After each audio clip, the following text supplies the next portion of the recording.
welcome to the live where we talk about either like gaming issues or we talk about how to make good content. Basically, it's either how to be better or how to make the universe that we live in better. Yes. I believe that folks being successful with their content is a good way to spread happiness and joy, and so that's why we end up talking about that. And we talk about things to make games better, things to make the gaming community better. So, Chris. Very happy to be here. Oh, that's awesome. So, let's start your gaming journey, Chris. Give us a little sense of you as a gamer. When did it all start? Like, when did you know that this was going to be your lifestyle?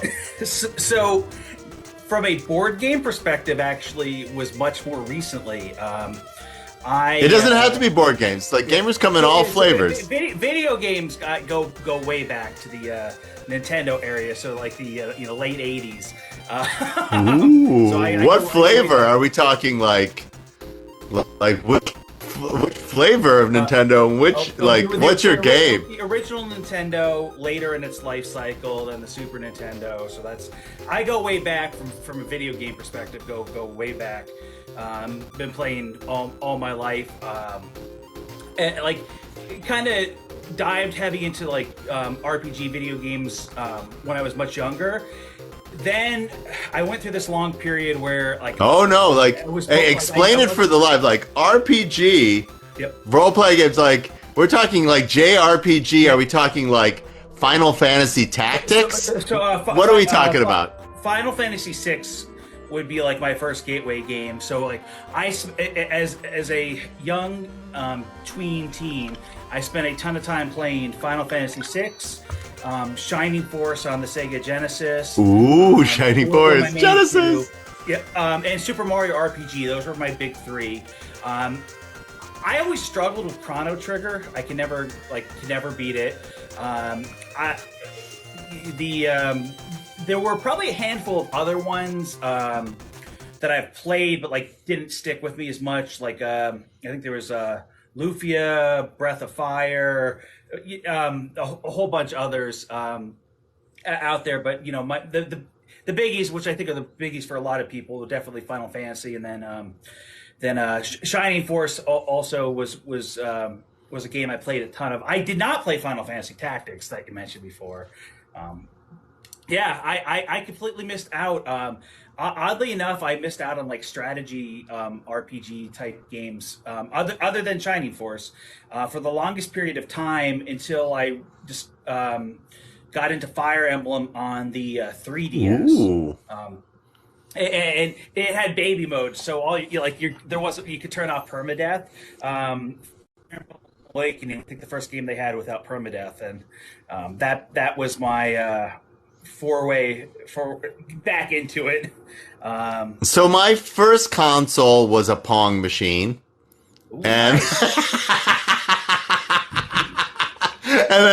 and then like friends had an Atari. There was a ColecoVision, right? So I did a lot of console gaming adjacent. I think I was a PC gamer, like before you could really PC game. I did a lot of like wizardry. The Apple was a weirdly PC game friendly, like the Apple IIe. That was all those kinds of things. I don't think console gaming like really got me like until Final Fantasy VII. Like Final Fantasy VII really is the first game that said, "Hey, you need to devote 300 hours to this." And I was like, "Yes."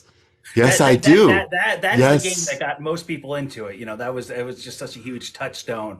I'm a Final Fantasy VI over Final Fantasy VII guy, but I appreciate. Oh, I love that. How do I make somebody a mod? That's an interesting question. I forget how to. I've been going live a lot, but I've been going live through the computer. I don't actually remember all the phone functions. It's been so. I used to go live all the time, but it's all good. I'll take care of it. Like somebody was bugging somebody, and that's great. We're going to take care of it.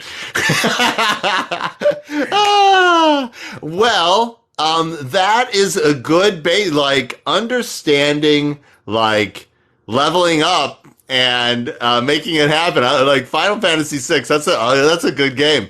I discovered it, of course, after 7, but that's a me problem, not a you problem, Chris. um, so on your journey, were you sharing console games with your friends, or when did you become like a social gamer? So, the back in the day we would play like GoldenEye on the Super Nintendo or the Nintendo 64. That was a big one to do with friends. I was probably like I was more of a RPG player. Like I like to play by myself, or I had like a 10-year spurt of like being heavy into sports games, which I mostly played by myself. But, That's a lot of Madden. yes, It's a lot of FIFA. yep. I was not much of a social gamer, especially from a video game standpoint. Oddly enough, like at World of Warcraft is what I play the most, but even in that, I wasn't a social gamer. I was playing solo most of the time until more recently. I mean, and honestly, like it kind of TikTok sort of in a way started it all. Like kind of, I had to come out of my shell and like start talking to people. So it's actually really like TikTok was my gateway into making everything more social. Really? Like every night, like I got like 4 or 5 people I'm in a VC chat with, and sometimes we're playing the same game, sometimes we're playing different games and just body doubling. That is amazing. All right, let's talk about that a little bit, Chris. That is very very atypical. So you mentioned board gaming, and it's more recent. Yep. When did board gaming happen in your gaming journey? So, with 2 big exceptions, which would be Risk and Axis and Allies, which I had exposure to at a much younger age and played. I didn't get into anything board like. I look at board games as sort of like the modern. Like to me, it's a golden era of board games where there's so many manufacturers, so many games out there, and I like the growth of stuff that really go. And today they have them on the shelves, but like go beyond the big box store shelves. Like Target and Walmart, they actually carry some more interesting games nowadays. But like beyond that world of Hasbro and stuff, I got into. I got some exposure when I was in grad school to Warhammer. Which got me into Blood Bowl. And Blood Bowl. Oh, I love Blood Bowl. Yeah. I ended up playing rugby with a couple guys that were really into Blood Bowl and got me into a Blood Bowl league. Playing that is what led to Dungeons and Dragons and focusing more on. When is this in your timeline? Like, how recently is this? So, Blood Bowl, we're probably talking somewhere 2015 through 2000, like 18-ish. Okay. That's definitely where that happened. That coupled with going to conventions, PAX East, PAX South, spending more time with the board game stuff there than the video game stuff. That kind of really started happening, like 2019, and then I think. Have I seen you at PAX Unplugged? Have you gone to Unplugged? I went to the first PAX Unplugged, but I haven't been there. So I used to be from Pennsylvania, so I went to the first PAX Unplugged, and actually I took my kids to the Sunday of the first PAX Unplugged and walked around, but I have not been back. I've done PAX East twice, PAX West once, South once, and then the last 2 years now, this will be the 3rd year, as Gen Con's become my thing. So Gen Con! Yep. I've been to a lot of Gen Cons. I've been to Gen Cons in a couple of different places. That's how old I am. But I don't recommend Gen Con for first time conventioneers. You did it right. Yep. You build up to Gen Con. You want this level of structure. Do you bring your kids to Gen Con? No, I don't bring the kids to Gen Con. Normally I have like one like go-to con buddy, but this year it actually kind of became an odd scenario where he might not be able to go. So I ended up going with some other folks I know through TikTok and through Twitch, and we're doing like an Airbnb, and it's Oh, actually like nice. not going to be all their first convention, but definitely their first Gen Con. So they're all in for a bit of a experience and a half. Yeah, it's 70,000 people marching around with an agenda. Yes. It's all gamers. Like, Indianapolis transforms itself for Gen Con, which is great. Yeah. Yeah, I remember like being in one of the brew pubs there, like one of the first Indianapolis Gen Cons, and these people were heckling Big Trouble in Little China. Yeah. Yeah. And then all the gamers like looking around at them, they're like, maybe you got the wrong weekend, Yeah, right? yeah. And yeah, like after that, like they started separating the Colts games away from Gen Con and Yeah. other things like that to make sure that that interaction with people wasn't, that unsavory interaction between people stopped happening. It definitely, it's a different crowd. I do remember the first Gen Con I went to, the Sunday when Gen Con was letting out, the Colts game let out at like the same time, and it was a sea of blue coming through it.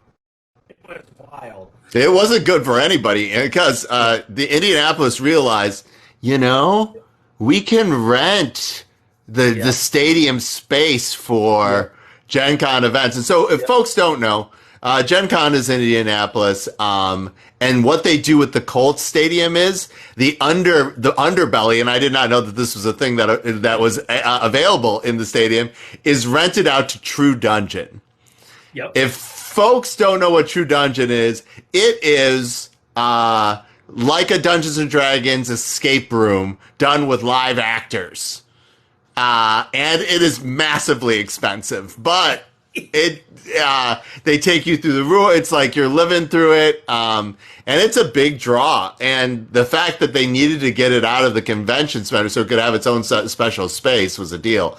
And so it is so big that it has its own tavern area for people to hang out. Have you done True? You're nodding. I have not. I'm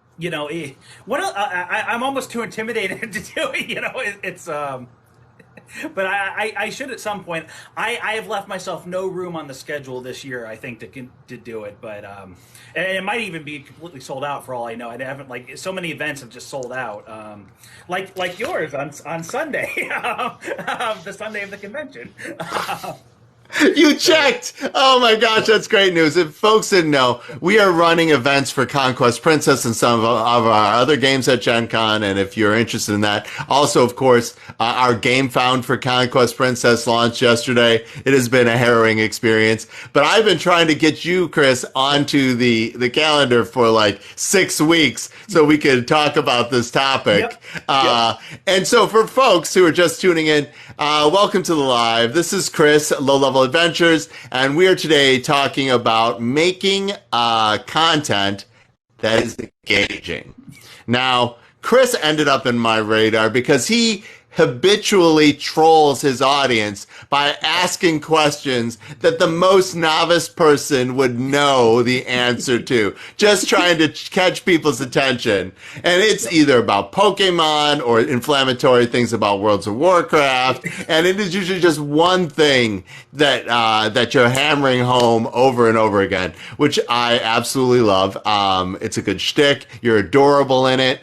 These are all really great things. Yep. But before we get to how you figured out that formula, okay, you said, like, when did you decide that you needed to do TikTok content? Like, when did you decide that this was a thing you wanted to do? And was it before or after Twitch? So,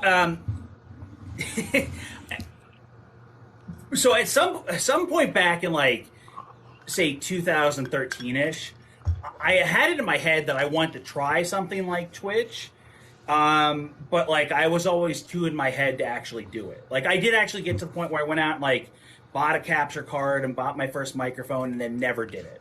I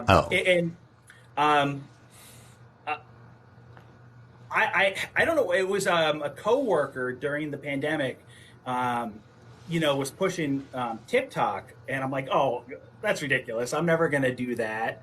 And then it started with like, all right, fine, I'll make one video. And then I actually had, so I had an account before this. So for like 2 months, I ran another account, and I made a couple mistakes in that, like, I didn't know what, I had no plan whatsoever. It was just kind of fooling around with it. It got a little traction, maybe like 2,000 followers. But then You say little. Like, that's my whole, like, I've been working on this 3 years. That's my whole effort, Chris. How dare you, sir? How dare you? 2000s. I said 2000s a lot. I got a lot. It had a 2000s a lot. It had a following. Just totally self-promoting. I just hit 2,000 on YouTube. So. Oh, that's great. Like 2,000 YouTube's BFD. Like that's a serious size. Yep. Yeah. Congratulations. So I messed around with that. Then some people I work with like kind of found it, and kind of got like too many people I knew in real life knew about it. So I completely like 80/60 like just shut it down, put it private. I don't even have logins to that account anymore. Let it go. But in the back of my head, I really liked it, and I had an interest in trying D&D. What kind of content were you making, Chris? So, nothing. It was all just general nerd stuff. A lot of just lip syncing to sounds. Oh, nice. Nothing too crazy. But it just I kind of I wanted like. I didn't want my sort of real life to connect with the social media stuff. So I completely shut it down. And after a couple days, I'm like, I miss it. I actually liked it. So I thought about I want to do this, but like, so I set up something where like nothing was connected to real name or real life. And start it fresh.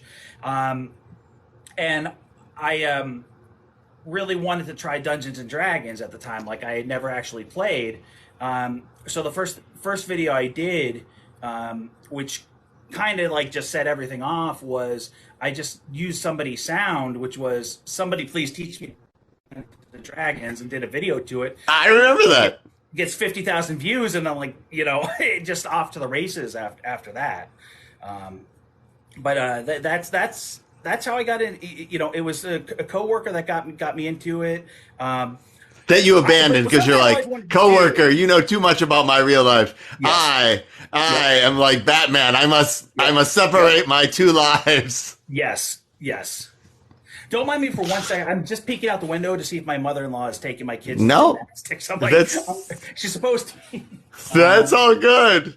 Hey, I don't see her van there yet, but my kids aren't banging on my door, so I'm gonna in like. Do you need to go check on it? You can come back. I can interact with the street. Let me check really quick and see if they're still here. Absolutely, go do your thing, Chris. Come back. But Mike has shown up. If folks have not seen Board Game for One, Mike's like latest culling series, where he's struggling with the Cone of Shame and Evil Mike. You should definitely go check that out. Mike's content is wonderful. Like, he's really like put a lot of effort into delivering it. And speaking of content, it's making content that's engaging. He commits to the bit. And that is one of the pieces of advice that I would have for people today. If you're going to make content, like go all in. But let's talk about.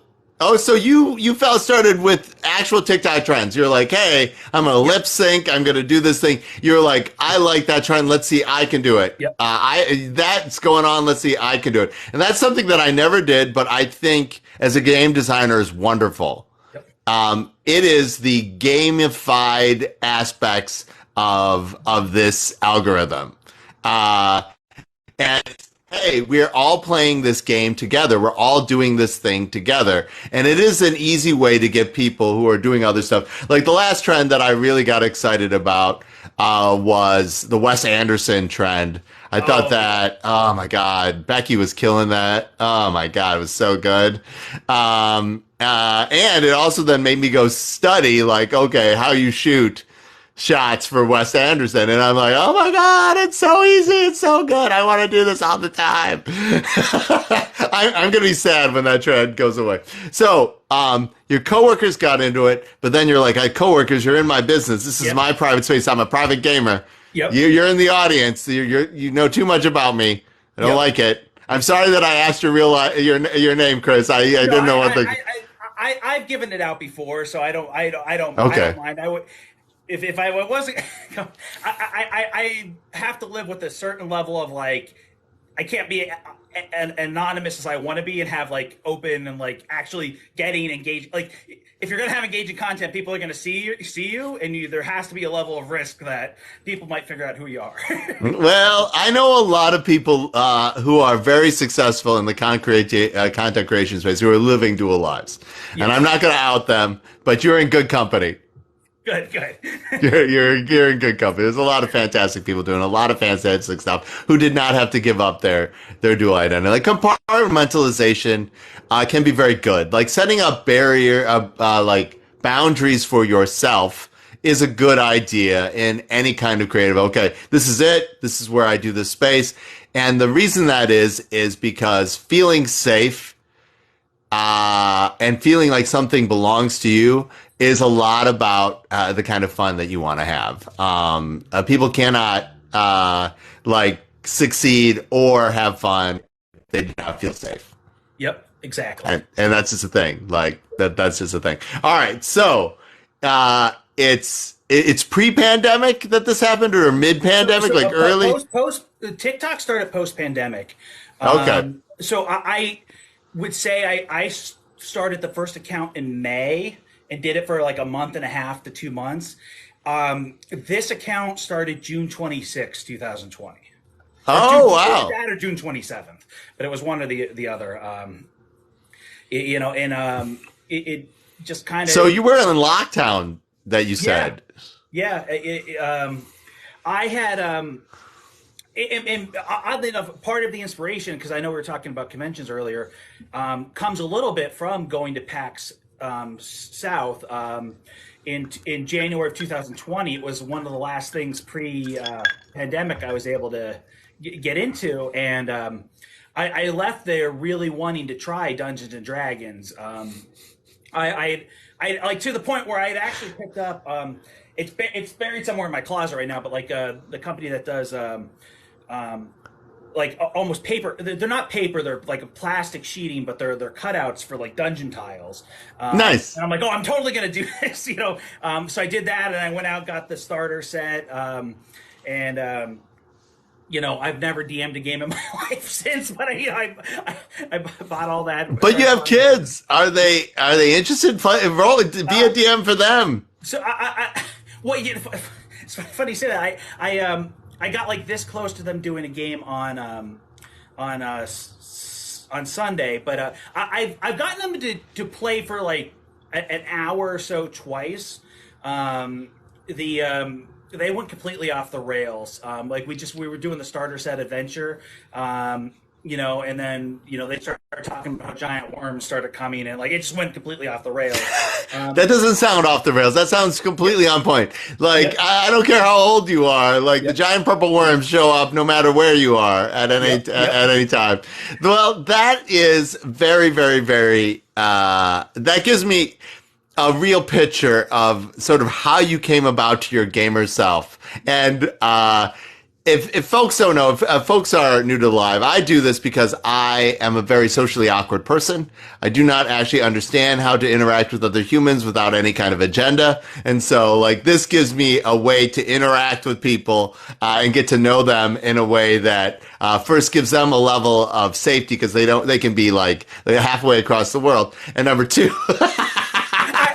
I completely relate to everything you're saying. And number two, it's like, oh, we have a purpose here. We're getting together to kill this monster. We're getting together to play this game. All of that stuff is sort of at the core of like online friendships and also why it works across other places. All right. So that being said, now we are you're in your 3-year anniversary for this account. Yep. Talk to me about your journey for figuring out your formula of self-deprecating, trolling your audience. Like, when did you decide this is a thing? Like, I think it was October 2020. So I never I didn't set out to originally be like, because for the first, like, say almost 6 months, or at least 3 to 4 months, I was like 99% Dungeons and Dragon content. oh, nice. And then in October of roughly October of 2020, I was doing a lot of I was still lip syncing to things, not much actual talking, and in doing so, you're always looking for sounds. And I found this one sound. I'm trying to remember exactly what it was, but it's like, am I the only one who appreciates the artistic masterpiece of this? And I'm like, oh, I'm going to pull out the Last Airbender live action movie and throw it up on screen and do that sound. Like, it was just a one-off. It was a one-off thing. Like, I had no plans with that video. But what really stepped me off was a comment where someone was like, now I need to know what you really thought about the show. And something in me, a switch flipped at that exact moment, where I just respond back talking about how the show was derivative of the live action movie. And that is like a hate crime in some circles, Chris. You realize that is the most inflammatory thing a human could do to another human who knows anything about this series. That is so horrifying. The worst thing that happened was people gave me attention for doing it, and that part of your brain, the reward center, is like, people like, they don't like what I'm doing, but they're giving me attention.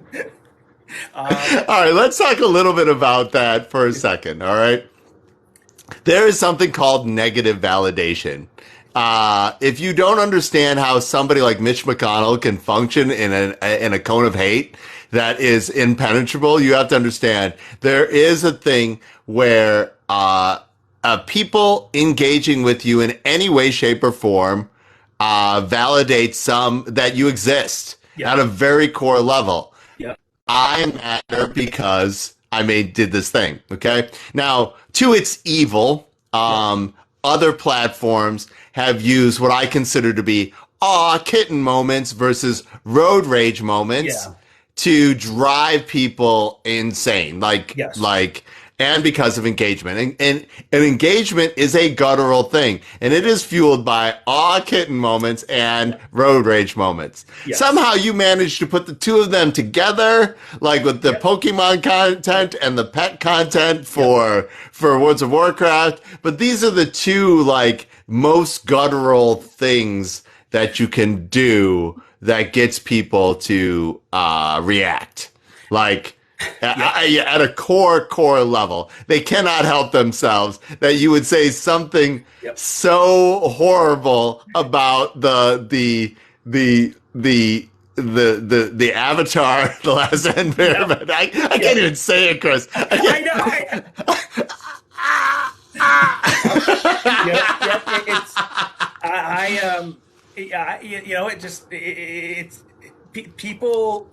People love to hate that movie, but you know what? It's, to your point about like those two types of things that people get in reactions.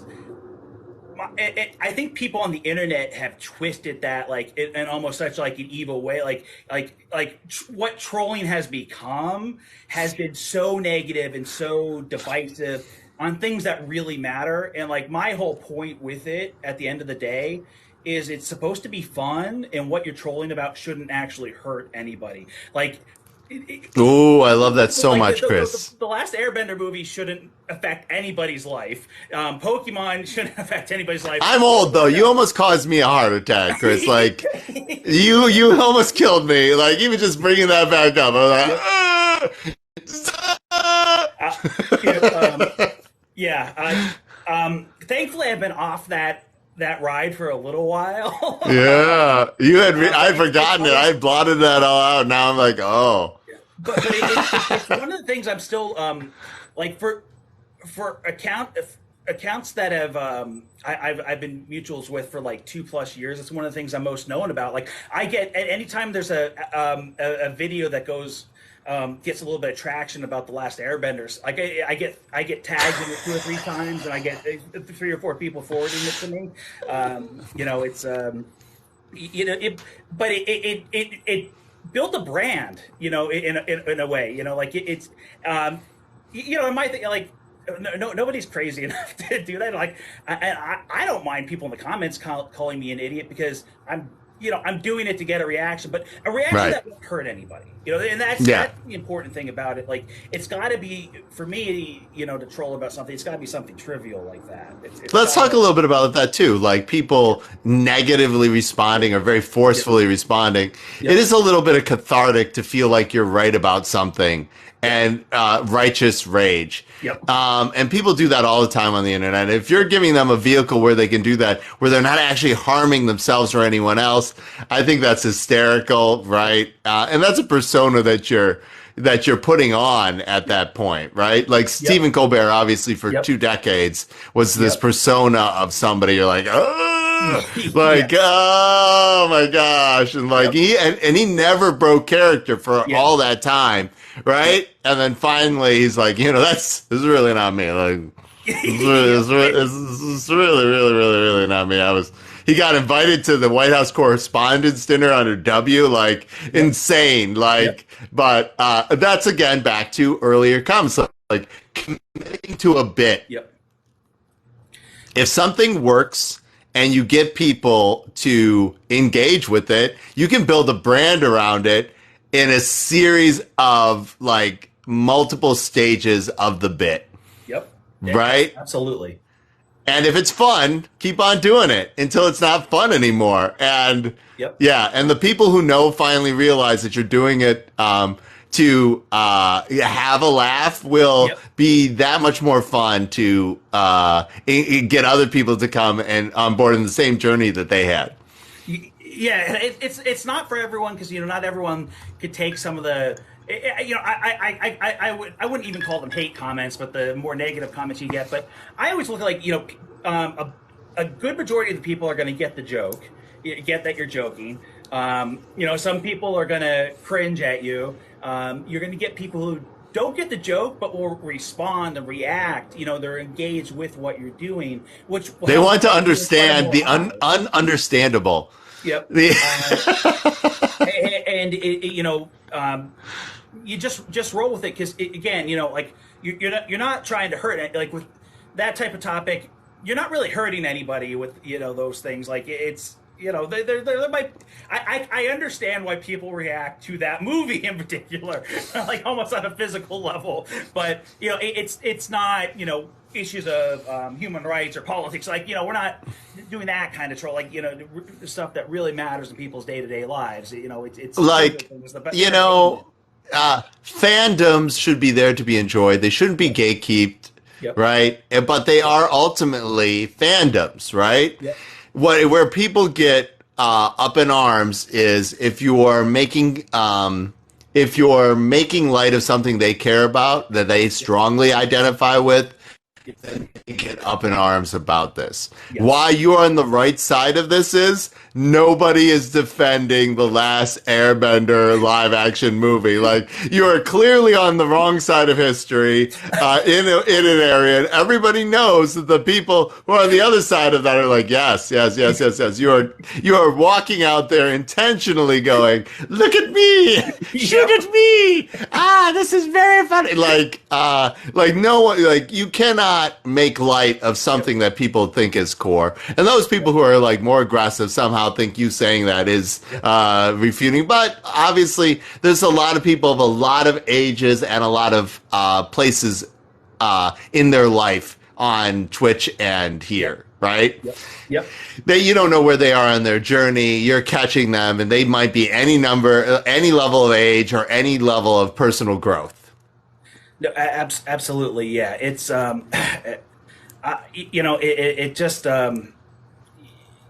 it's not hurt. It's not hurt anybody, but it's giving something to be known about. But it's not for everybody. It's not the only way to do it. Only way to and it's not. Maybe on YouTube right now, it's the only thing I'm doing. But with my TikTok stuff, it's not. I'm not only. Are you doing shorts on YouTube, or what are you doing? So I'm doing both. The shorts are where it's really picking up right now. Right. I get more views on a video on shorts typically than I do on TikTok.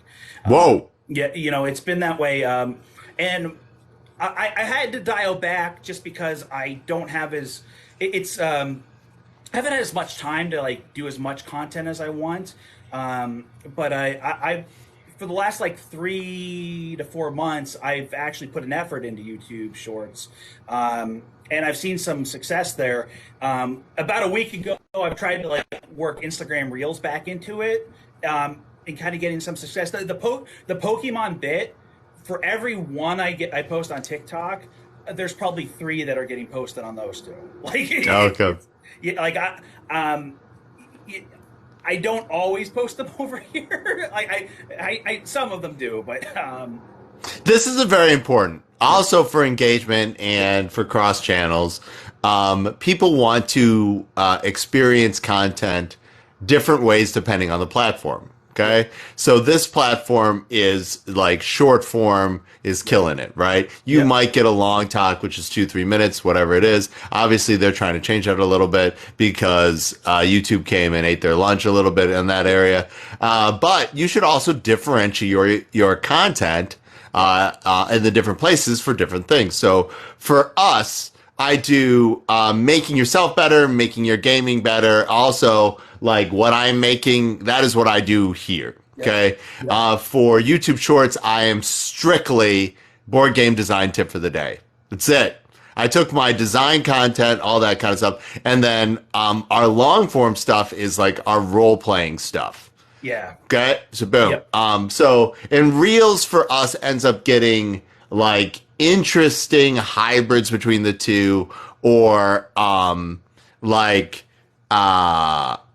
highlights of the stuff. That ends up being what we do. And then I end up using Facebook for important weekly updates for people who are fans of our game company, and then Twitter for daily, hey, here's what's going on.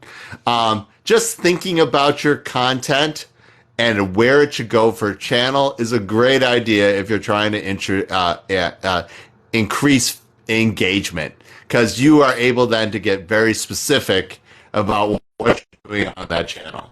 Absolutely, because you got to think about what eyes your content's going to get shown to first, because if you're we're all fighting an algorithm regardless of what social media we're using, and it's going to be those first couple sets of eyes that are getting your content that are going to really decide if it goes anywhere.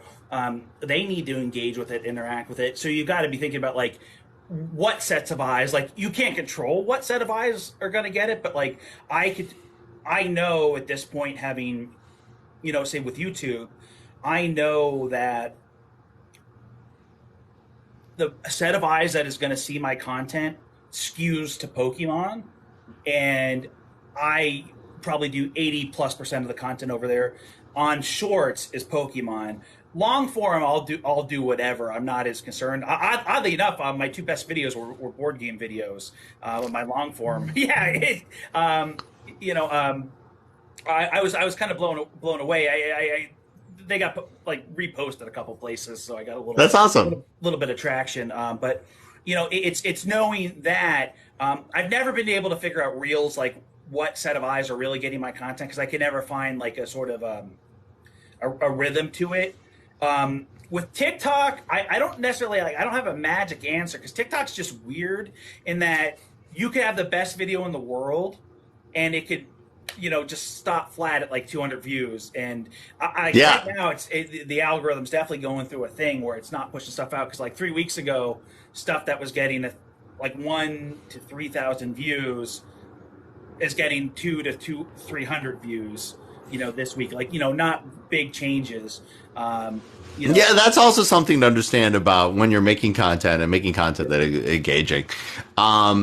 All of the algorithms now will cap you or flood you at various times. Yep. Depending on where you are in the day, because it's not one algorithm, it's a lot of algorithms, and they're always updating and competing with each other and with each other and with yourself and with everybody else. Yep. So to hit the right combination of things almost always means consistency of posting. Yes. If you want to do this and not like take it personally. Yep. The quality of your content doesn't dictate whether or not that content is successful in the modern whatever shenanigans, right? Yep. It certainly does help. But how people are ingesting it and how people are sharing it, it's a big deal. So critically, if you could get people those like first set of eyes feel like this is for them, and then they need to comment, share, or whatever it is, that massively helps the algorithms decide whether or not this is going to be one of the ones that you're boosting, or if not. Yeah, absolutely. It's getting what our talk about today is the engagement, getting them to interact, like that first group of viewers to interact in some regard. It's because especially with TikTok, your followers aren't going to see your videos. You're lucky for the average video. You're lucky if 1 to 3% of your followers get sent your video. Except for me. Because I always just put it, I never go FYP. Yep. The TikTok hates me for this. Yep. I only go to people I'm following, and that's the only people who I want to see. Yep. And it's constantly bombing me. It's like, hey, don't you want to go over here, experience? Yep. No, I'm like, no, I'm old. Yep. I want to see my friends do stuff that I expect. It's tough out there. And like there's people where like I like felt like I hadn't. Did they stop posting? It's just TikTok stop showing me their videos. It depends on how you enjoy your stuff. Like if you're going through and it's stuff, your FYP is different than your following thing, and it's different based on where you are. Yep. And this is one of the reasons why we see people migrating to curated environments where they get more control. Yep. Like Discords and email is a place where a person sets their own limits on how and what they engage with. And they're being fed things by people that they like rather than by an algorithm trying to make money. Yes. Yeah. I think people at the end of the day like more control over it. I think your core audience is going to like more control over it. And I think it's important to have, that's why you have your Discord, your email list, your ways of connecting with, with your core community, the people that, Jared, you're my favorite people. Just sorry to interrupt you, Chris. I'm reading I love Jared so much. He's just, he's a professor, a dancer, a game hoarder. Nice. Jared's great, but go on. I think your core community, that's what they want, and that's where you got to be providing that to them. The stuff that's being addressed just to them. If you want to grow your core community, that's where you got to still attack those other eyes and try to bring them in. And it's much harder. That's definitely where I am currently with the crowdfund for Conquest Princess. Our hardcore people showed up day one. They were fantastic. They beat the drums like you wouldn't believe on Facebook. Yep. But now it's like, okay, if we want this community to grow, how do I get to the next tribe of people? Yep. Like we are all of like we are the Great Lakes of gamerdom, and like you can literally see our fandom if you put it on a map or whatever it is, and it's the places that I've regularly gone to conventions. But Yep. for a title of the size like Conquest Princess to be successful, I need to jump to next. Speaking of which, Chris, did you want me to send you one of the prototypes for Conquest Princess? I wouldn't mind getting on the list. My one concern, and this is why I definitely wanted, why I'm going to play test it on the last Sunday of Gen Con. I'm not. My concern is, am I going to be able to wrap my head around the rules to get a good video out about it? Hey, that's easy. I TTS with people. I teach them how to play. Oh, then definitely.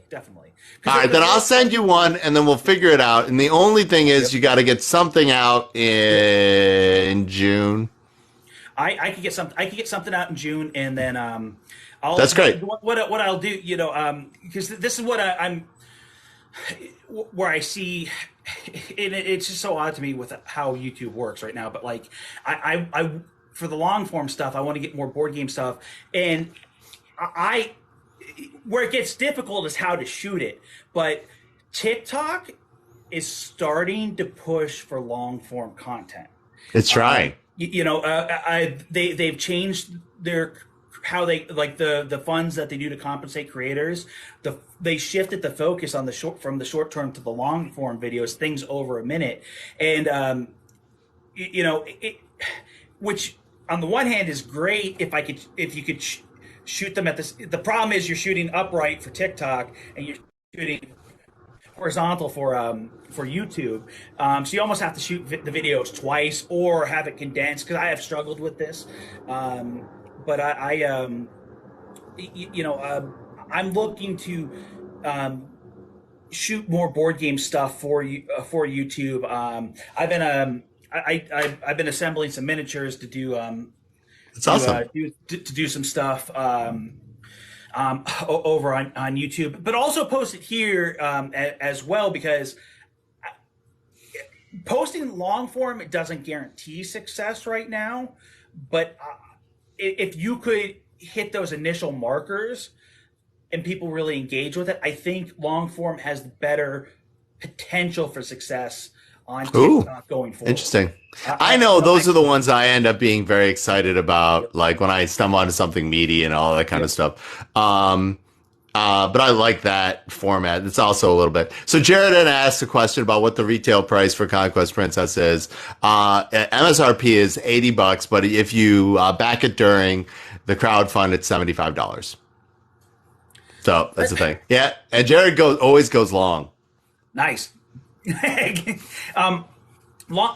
think long form's hard for me. It's hard for me. I don't like myself as a screen presence enough. Yep.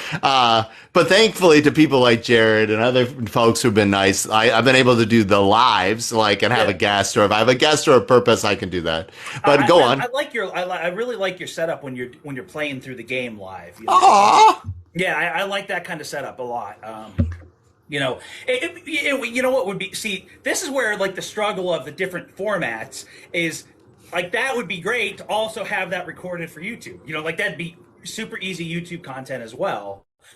But you're shooting different formats, which is the struggle we're all facing right now. This app really hit it off for me when I started doing these. Yep. I love meeting people in our community this way. I love the topics that we've gone over and the people and sharing their stories. And again, because of my general weirdness, I am actually a shy person who like fakes it as a not shy person.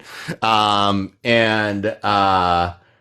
if you ever bump at me at random on the street, you realize I will not know like what. Oh, I'm like. Like a gaming convention, I have all my stuff on, like, but I'm like walking on the street and suddenly you say, I'm like, what's going on? Yep. I feel that. I feel that a lot. So that's really like, I didn't realize that this is something that, it was a community I could participate in a meaningful way. And so these lives have really been it. The solo plays of Conquest Princess have actually been really awesome because I've gotten to uh, play a lot of the advanced mission, but then Yep. also see how this works. I got that setup idea from Jason Headley, Easy Cat. He's like, you should do Oh yeah. this way. And I was like, I was in the military. I can take orders. You just tell me what to do and Yep. I will do it. Yep. This is a great skill, speaking of which, that I think people who are trying to do content should try for engagement. Yep. Number one, imitate things that you like. Yeah. And eventually, if you do it enough, you'll figure out your own voice for this kind of thing. Don't rip people off. No, I don't. Yeah. I don't mean that. Don't like go do their exact shtick. But if there's something that you're like, I could make my version of that. Go try that out. Okay. Yeah, I think that's 100% right. You have to look to others for inspiration. And at the end of the day, nothing's original. It was a Bare Naked Lady song. It's all been done before. Yeah. It really has. But like an app like TikTok in particular lets you dip your toes in the content creation water with little barrier to entry, where if you could look at like, oh, these are what other people are doing, I could do that, let me start doing that, and then okay, I'm getting more comfortable with it, now what do I want to do with it? Like that's really, it's that progression.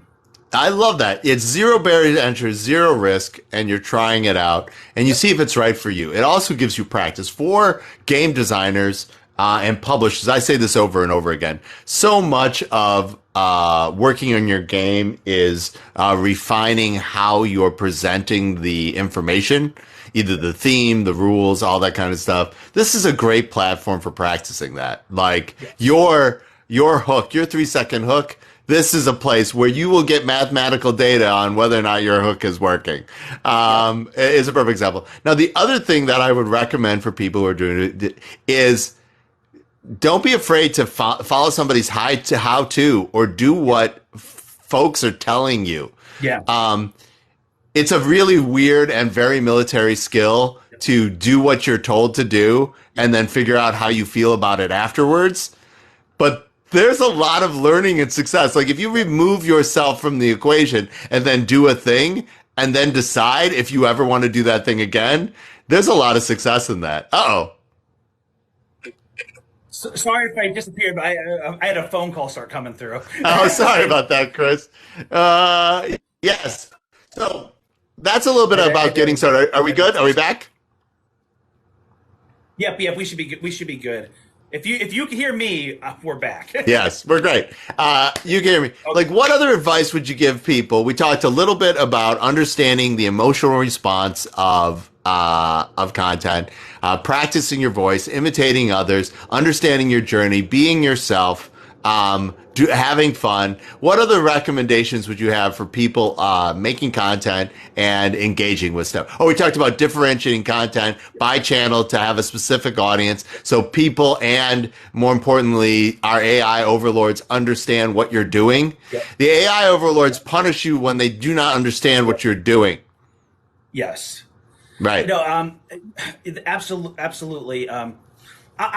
You know what? I would say one of the biggest pieces of advice I would have, and it doesn't guarantee quote unquote success, but is to have fun in what you're doing. If you're not having fun, you're not being authentic, and that comes across. Like there are people that could kind of fake it, like at the very high end, But I think for the average person, to come step into the content creation world, you got to have fun with the content, because like people feed off of that. It's on a subconscious level, and that leads to more engagement, and more eyes on your content, more interaction with your content.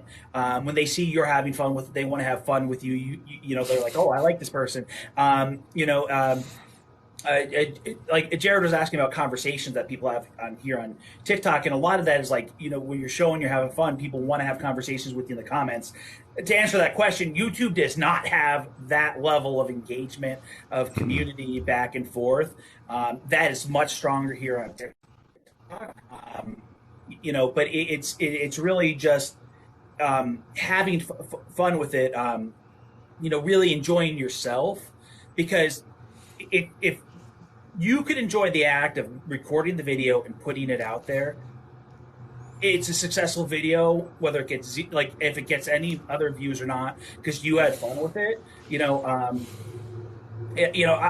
not necessarily someone like knows how to grow an account to necessarily sell a product or anything like but like for me, get out there. As long as I had fun with it, the video wasn't a waste. And that was one of the biggest things for me to get over. Like, is I wasn't a content creator like for a long time or anything like that. I just kind of stumbled into this and had some really early success. And I just had to learn to like not every video is going to get 10,000 plus views. It's some of my favorite videos have gotten 200 views. I'll go back and watch myself. Yes, I did a stop I did a stop animation series about Panda Bard. That's way down on my channel, and I loved it. Yep. I always wanted to do stop animation, and I did it with Panda Meeples. It's super good. But the algorithm's like, nobody cares about your Panda Meeples. But you know what? I see. I think there's a area. It just has to get in front of the right people with like board game pieces and miniatures to do like the like the audios that people traditionally lip sync to, the back and forth stuff, to do that. I think there's room for it. A pal of mine here, Apollo Vera, who does Lego content. Nice. Just started doing a small series of videos.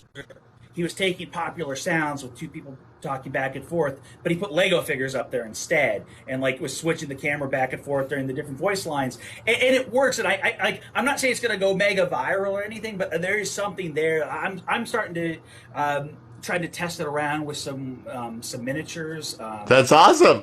I'm looking forward to see it. This aspect of have fun. If you're having fun, you will, and you keep at it, you will eventually find some level of success. Don't let the numbers kill you has been a consistent message from everybody I know who's done content since we started doing the lives on the regular. All right, Chris, we're in the wrap up now. All right. Where can people see you? Where can they find you? And right right here. And what can they look forward to next?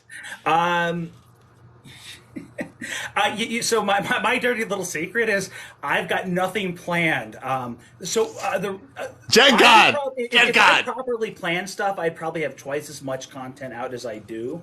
I have like 3 drafts at any given time. I don't have like stuff built up. I honestly, I could tell you I have 5 or 6 shiny Pokemon sitting in a box to make videos on that are going to go up on YouTube. I'm right now. I'm trying to assemble miniatures for the one box I have. So I'll have some content with that. I don't know. Actually, where people will find me the most is I'm streaming here. I finally got access to stream video games on TikTok. Nice, congrats. So, I'll be, I'm doing that a little bit more. Moving away from Twitch because, like, TikTok is where I have the community. Not that I don't, have I do have a community on Twitch, but. A larger one, and more people there's more people I can interact with here, so I'm spending more time trying to come over here, just trying to figure out what I want to play, what works. I'm still testing that all out. But I got to be on, not even got to be on, like I got invited to be in the chat of a Twitch stream yesterday by one of the painters who has one, Lonely Havoc. And it was wildly fun. I did not realize he has a speed painting Twitch on Tuesday where, it's really good. You should check it out. Yeah. It's a zoo in all of like the best Twitch way. Like do everything that is obnoxiously Twitch, but do it in a way that's sort of fun. Yeah. And I gave away a copy of our game Processing there, and it was it's definitely something to check out. Well, I'm excited about your video game content, and Chris, thank you again for making time. Everybody, if you have not checked out the Conquest Princess crowdfund, that's great. Please do so. Chris, message me your address, and we'll put you on the list. I know they're all rotating out, and so we should probably have one to you pretty quickly. But otherwise, everybody, stay safe, have fun.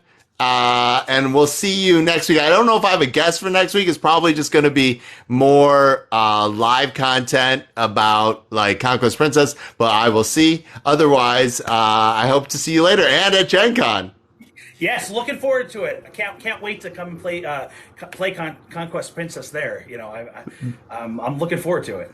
All right, we'll play on TTS before you do stuff too. You'll like it. Yeah, I appreciate that because I love, like, I get excited when I see a lot of pieces. Like, I get attracted to board games like that, but then I'm also like, there's probably like a lot of rules, and I don't. So I appreciate that. No, it's great. We're gonna do that. That'll be fine. All right. Bye, everybody. Bye. Thanks for having me.